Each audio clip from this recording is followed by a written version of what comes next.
오늘 새벽 묵상은 사사기 11장 31절을 묵상하고자 합니다. 11장 31절 내가 암몬 자손에게서 평안히 돌아올 때에 누구든지 내 집 문에서 나와서 나를 영접하는 그는 여호와께 돌릴 것이니 내가 그를 번제물로 드리겠나이다 하니라. 우리가 잘 아는 입다의 소원이죠. 정말 사사기는 우리가 너무나 많이 듣고 또 귀한 설교와 많은 주석들이 잘 나와 있습니다. 하강 곡선을 가죠. 패턴이 하나님께 부르짖지도 않죠. 마지막에는 회개하는 것도 없고 오롯이 그냥 나락으로 빠지는 사사뿐만 아니라 온 이스라엘 백성이 마지막에 보면 세상 사람들보다 못한 행위를 하는 모습으로 거의 나락으로 전락합니다. 그 모습들의 전형이 조금씩 펼쳐지는데 입다도 마찬가지죠. 정확하게 좀 면밀하게 분석하기보다 한마디로 표현하면 입다에게 하나님은 소원하라고 한 적도 없고 딸을 바치라고 한 적도 없고 여러 가지 많은 상황에서 하나님의 은혜와 긍휼로 말미암아 승리하게 될 것인데 스스로가 하나님과 거래를 하고 소원을 하고 하나님이 기뻐하시지도 않는 인신제사를 드린다고 소원을 하고 그것도 잘못된 것을 소원했다면 지키지 않아도 되는데 그걸 소원했다는 의미로 자기의 믿음이라는 맥락에서 하나님이 전혀 기뻐하시지 않는 모습으로 그걸 드려요. 잔인함과 무지함과 비신앙적인 미신이 한꺼번에 섞여 있는 모습이 보여지는 거죠. 생각해보면 돌이킬 수 있는데 돌이키지 않고 돌이킴에 대한 의식도 없었던 것 같아요. 굉장히 좀 답답하고 안타깝죠. 근데 우리도 이 입다처럼 또 사사처럼 그렇게 살아갈 때가 되게 많아요. 스스로가 생각하는 그런 신앙의 어떤 길로 하나님이 기뻐하시지도 않는, 어떻게 보면 하나님이 그렇게 요구하신 적도 없는데 우리는 극단으로 향할 때가 되게 많습니다. 그래서 이 입다의 말씀을 통해서, 사사기를 통해서, 입다를 통해서 우리가 교훈받을 수 있는 첫 번째가 뭐냐면 극단은 좋지 않다는 거죠. 신앙에서 가장 좀 단순하고 굉장히 불편한 케이스가 뭐냐면 굉장히 극단으로 향하는 신앙입니다. 오직 이것만이 답이라고 생각하는 어떤 신앙의 어떤 모습들은 굉장히 성경적이지 않죠. 그래서 그런 사람들은 대체적으로 신앙이 좋은 것 같지만 굉장히 자기 신앙 안에 갇혀 있어요. 그래서 절대 그 신앙을 절대화시키죠. 그래서 강력한 힘이 있는 것처럼 보이지만 합리적인 것 같지도 않고 합리성을 넘어서 참된 신앙적인 모습도 아니에요. 거의 자기 신앙이 절대화된 사람들은 하나님을 믿는 것 같지만 첫 번째가 그 왜곡이 뭐냐면 하나님보다 자기 신앙이 더 하나님처럼 돼버리는, 굉장히 좀 무서운 거죠. 하나님이 기뻐하시지 않습니다. 자기 부정과 자기 부인이 십자가를 지는 삶이잖아요. 그게 왜 중요하냐면 자기 신앙, 자기 믿음, 자기 간증, 자기 경험들조차도 하나님의 말씀 앞에서 또 공동체 안에서 또 덕을 통해서는 굽힐 수 있는 겸손함이 필요한 거죠.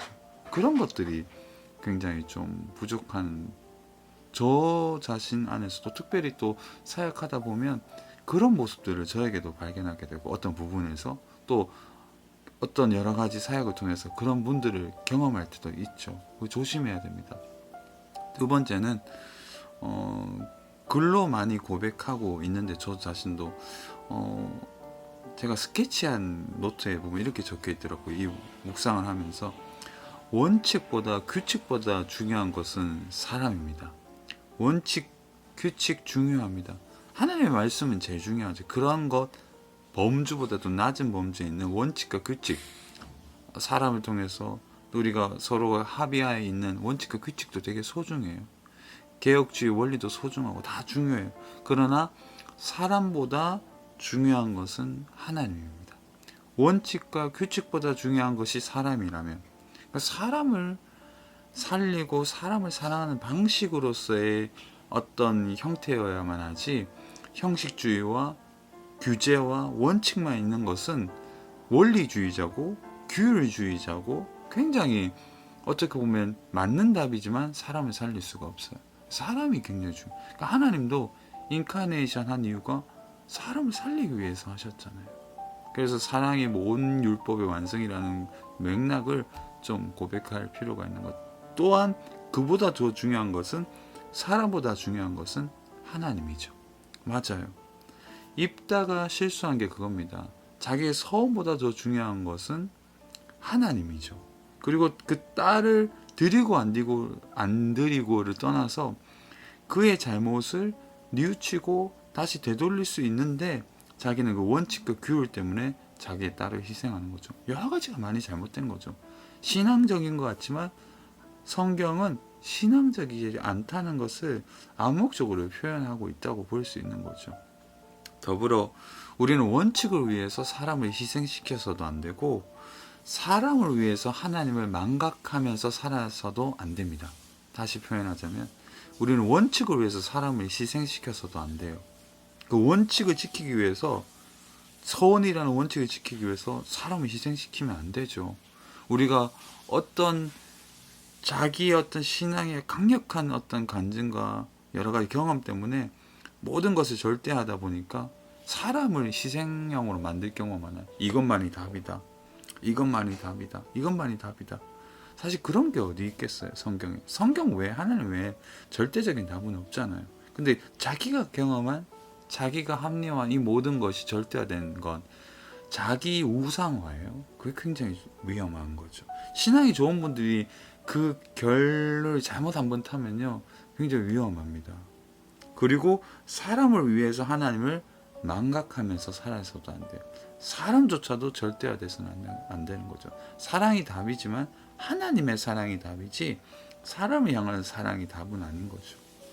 주 안에서 복된 모든 우리 또 남부교회 성도 여러분, 그리고 또 이 말씀을 묵상하는 모든 하나님의 사람, 또 그리스도인 여러분, 오늘 이 한 구절의 말씀을 통해서 우리가 많이 교훈을 받죠. 저도 굉장히 좀 고민이 될 때가 많아요. 저는 개인적으로 사실 스스로 그렇게 생각하지 않다고 생각하지만, 모든 그리스도인의 대다수가 하나님과 깊이 관계하고자 노력할수록 자기 신앙의 절대화를 시킬 때가 많아요. 내 경험, 내 지식, 내가 생각했던 많은 것들이 옳다고 절대적인 기준을 가지고 상대를 평가하고 그것에 매일 때가 많아요. 그래서 경계선을 허무는 삶이라고 하죠, 예수님을. 예수님에게는 경계선이 없어요. 그분 자체가 선을 긋는 분이시고 그 선 자체이시기 때문에, 그분은 가늠한 여인도 수많은 세리도 정말 음란하고 죄 많은 사람들이 친구가 될 수 있었던 이유는 그가 완전하신 분이시기 때문이죠. 우리는 사실 그래서 그 정도는 못해. 경계가 있어요. 경계선을 다 허물 수는 없어요. 다만 우리의 마음이 그렇게 지속적으로 내 신앙을 절대화시키지 않으려고 노력할 때야만이 참된 성숙한 그리스도인의 모습을 발견할 수 있다고 저는 생각이 듭니다. 늦은 밤에, 사실 새벽 묵상이지만 늦은 밤 묵상하며 말씀을 생각하며 입다를 생각할 때마다 그런 생각이 들어요. 후회하고 있죠. 영원히 후회할 행동을 하고 있어요. 여러분, 여러분들의 신앙이라는 이름으로 후회할 행동을 하지 마십시오. 차라리 그것에 대해서 객관적인 검증을 스스로 받을 수 있도록.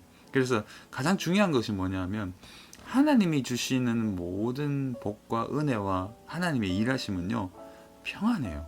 누군가를 희생시키거나 나만 이익이 되거나 누군가가 상처받는 그 일은 하나님의 일이 아니에요. 물론 선한 일을 하다 보면 어떤 분은 스크래치가 날 수 있어요.